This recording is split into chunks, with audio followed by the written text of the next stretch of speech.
The Watcher of Westfield, a modern American nightmare. In the summer of 2014, Derek and Maria Broaddus were on the brink of a new chapter in their lives. They had just purchased what they believed to be their dream home at 657 Boulevard in the wealthy town of Westfield, New Jersey, for $1.3 million. The house was a stately 1905 Dutch colonial, nestled on a tree-lined street in a quiet, affluent neighborhood, a perfect place to raise their 3 young children. But even before they moved in, their dream began to unravel. The first letter. Only 3 days after closing on the house, Derek checked the mail and found a peculiar letter.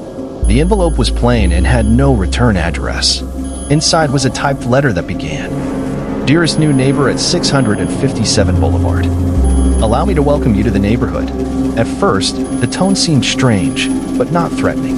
However, as Derek read on, the letter became deeply unsettling.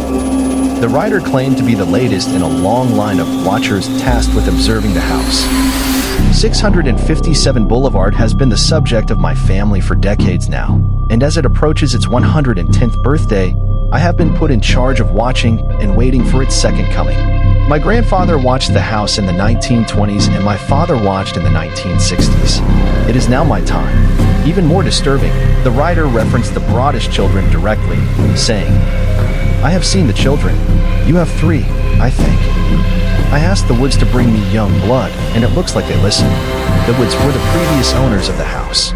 The letter asked bizarre and invasive questions, such as, "Do you need to fill the house with the young blood I requested? Once I know their names, I will call to them and draw them to me." Derek was shaken. He called the police immediately. The investigation begins. When police arrived, they treated the letter seriously. They advised the Broadduses not to tell anyone about it, including their new neighbors. Any one of them could be a suspect. The Broadduses reached out to the previous owners, the Woods, who admitted they had also received a strange letter just before they moved out, but they had dismissed it as a prank. The Broadduses tried to move into the house, but before they could, another letter arrived. Then another. These new letters contained even more personal information. The Watcher seemed to know the names of their children, the layout of the house, and where each family member was sleeping. The Watcher wrote, "It has been years and years since the young blood ruled the hallways of the house. Have you found all the secrets it holds? Will the young blood play in the basement? Or are they too afraid to go down there alone?"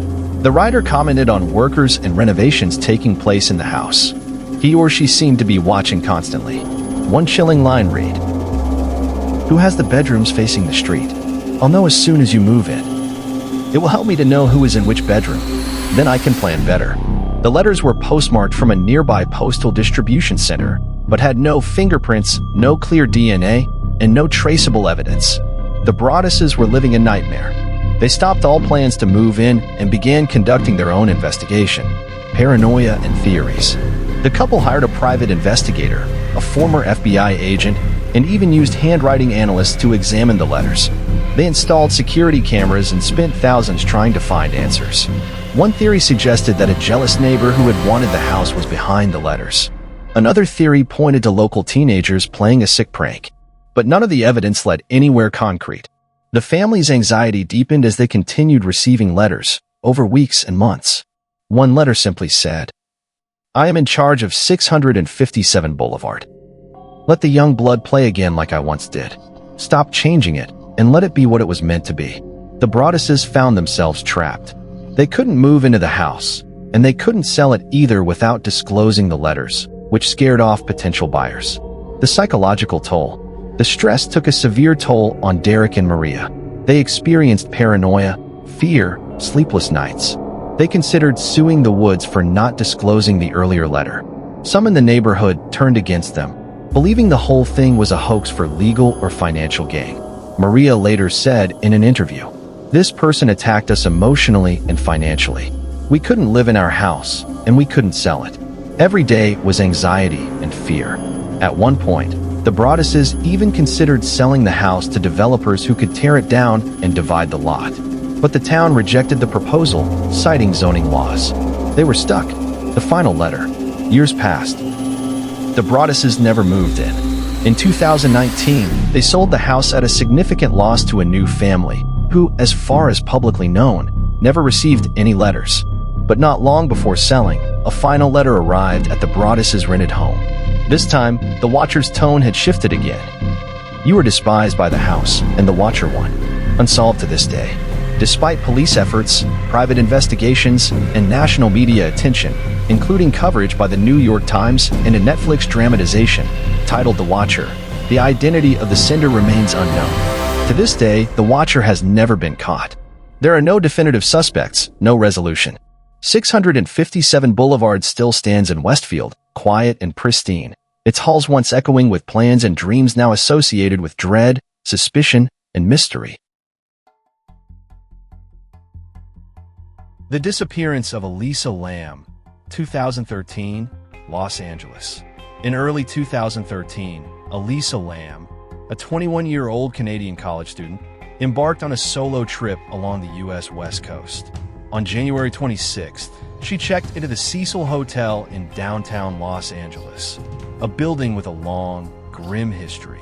The Cecil had been the site of numerous suicides, murders, and was even home to serial killers like Richard Ramirez, the Night Stalker, and Jack Unterweger.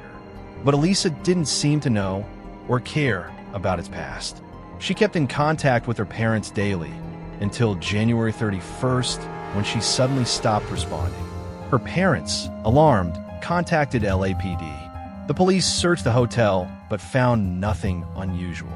It wasn't until February 19th, nearly 3 weeks later, that Elisa Lam's body was found. Where? Inside the hotel's rooftop water tank. She was floating naked in the tank. Her clothes were found nearby, waterlogged. Guests at the hotel had been complaining for weeks about low water pressure, a strange taste, and black water coming out of the taps. But how she got there remains a mystery. The elevator footage.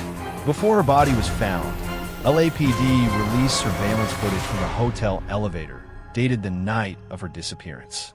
It quickly went viral, and for good reason. In the video, Elisa enters the elevator and presses several buttons. Then, she hides in the corner, peering out nervously. She steps in and out repeatedly, as if avoiding someone. She moves her hands in erratic, unnatural ways, almost like she's talking to an invisible presence. The elevator door doesn't close for over 2 minutes, then finally does as soon as she walks away. People were disturbed. The footage is deeply unsettling. You can watch it, but be warned, it has an uncanny, nightmarish quality. Speculation exploded. Theories included mental illness. Elisa had bipolar disorder, though her autopsy showed no drugs in her system beyond her prescribed meds. Paranormal activity. Some believe she was possessed or interacting with something not visible on camera. Foul play, but there was no evidence of assault, and the tank hatch was supposedly difficult to open. The physical mystery. Getting to the tank was nearly impossible. It was on the roof, which required a key or a fire escape to access. The tanks themselves were sealed, large, and elevated on concrete blocks. The lids were heavy, yet Elisa, a 115-pound woman, was found inside with no signs of trauma. There were no alarms, no witnesses, and no conclusive evidence. Some argue she climbed in during a manic episode and drowned. Others insist someone put her there, and the case was botched.